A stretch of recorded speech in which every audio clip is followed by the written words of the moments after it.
Eh bien, bonjour à tous. Aujourd'hui, me voici pour un nouveau tutoriel sur Magix Video Deluxe et je vais vous montrer donc la version 2016. Alors, vous montrer, c'est bien un grand mot.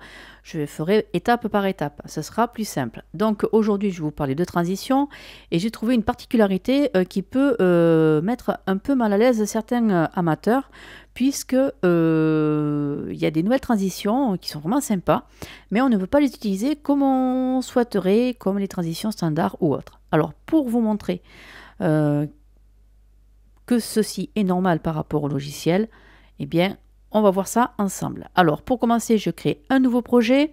Ce nouveau projet, eh bien, je vais marquer transition, d'accord? Allez, c'est parti.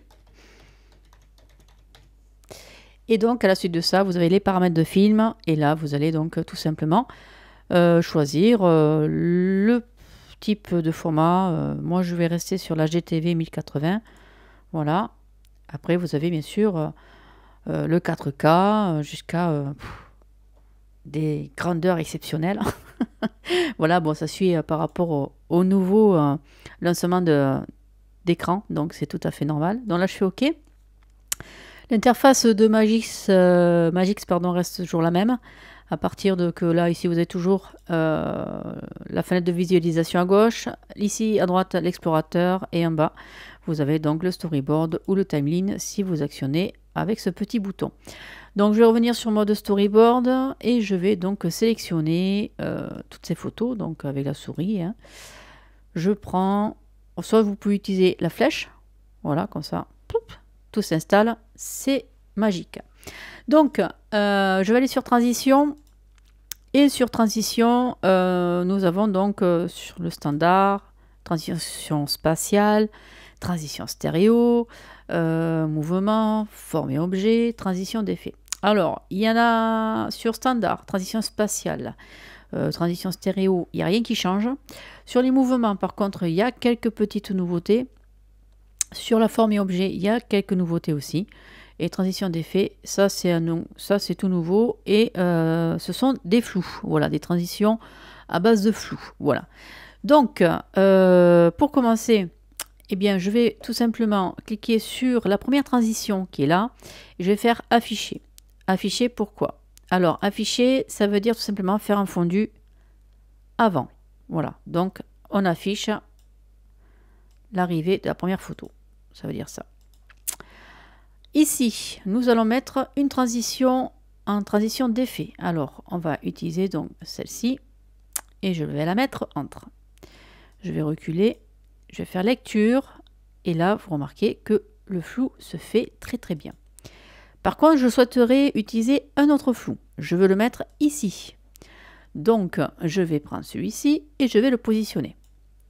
Alors voilà le message que annonce Magix.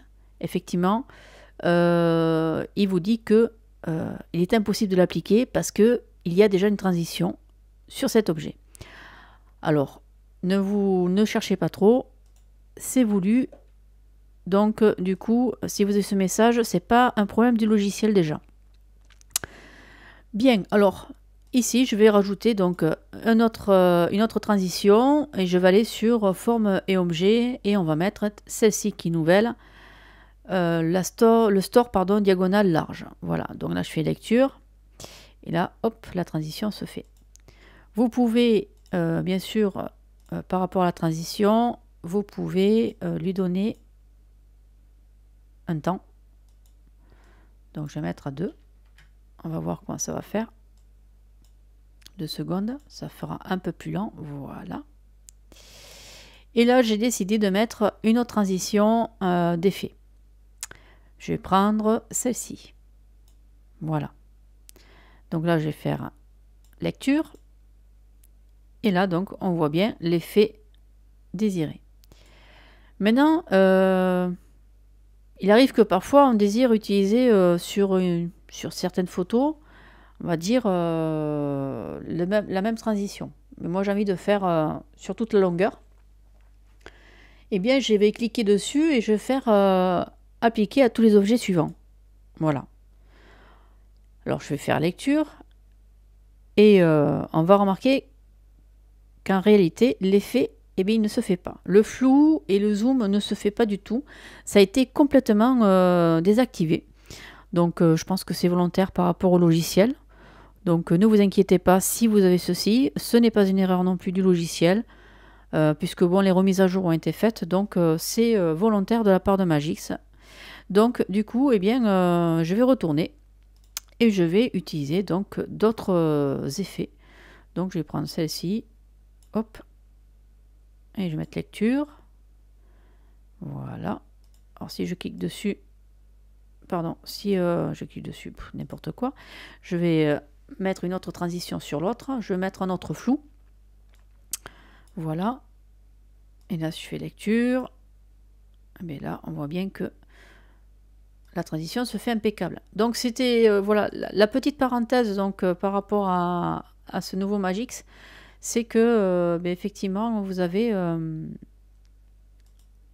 donc ce type de transition d'effet. Vous ne pouvez pas l'appliquer un suivant ou le mettre à côté. Vous devez le faire un sur deux pour pouvoir que la transition se fasse correctement, pour que vous ayez les flous. Donc, ça, c'est une première chose à vous dire, parce que bon, en vérité, c'est vrai que bon, ça peut déstabiliser, surtout quand on achète la première fois Magix.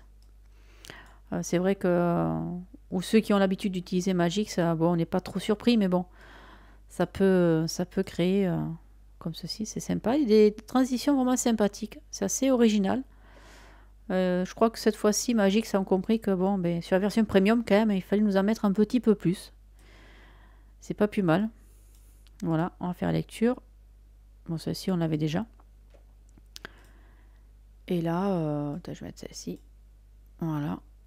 Faire lecture. Comme ceci. Voilà. Et là, à la fin, donc, je vais faire un fondu masqué. Ce qui veut dire un fondu arrière. Voilà. Donc, maintenant, je vais mettre sur le mode timeline. Et je vais donc réduire un peu. Parce que ça fait un peu grand quand même. Voilà. Je vais mettre de la musique. Donc, je vais aller sur importation, outils Magix, média, pardon. Je vais aller sur ma musique.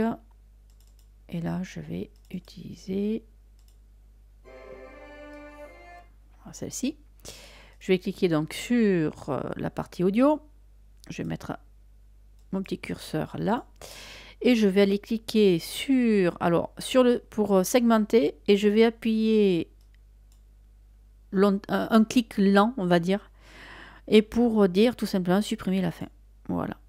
Alors, vous pouvez remarquer que quand j'ai fait supprimer la fin, vous avez le paramètre qui est resté. Alors,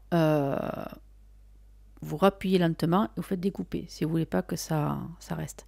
Si vous voulez vraiment segmenter, si vous voulez vraiment l'utiliser sans passer par là, par la souris, vous faites tout simplement U. Et là, vous avez, donc avec le raccourci U, vous pouvez donc faire la suppression donc, de la fin de la piste audio. Voilà. Donc, je refais avec le clavier. Bien sûr, vous sélectionnez la piste, on est bien d'accord, il ne faut pas oublier de la sélectionner. Et là, avec le U du clavier, vous coupez donc la fin de la bande audio. Voilà. Je vais faire simplement un fondu arrière pour terminer nickel chrome avec la transition. Je vais faire un fondu avant pour la transition d'arrivée. Et là, si je fais lecture,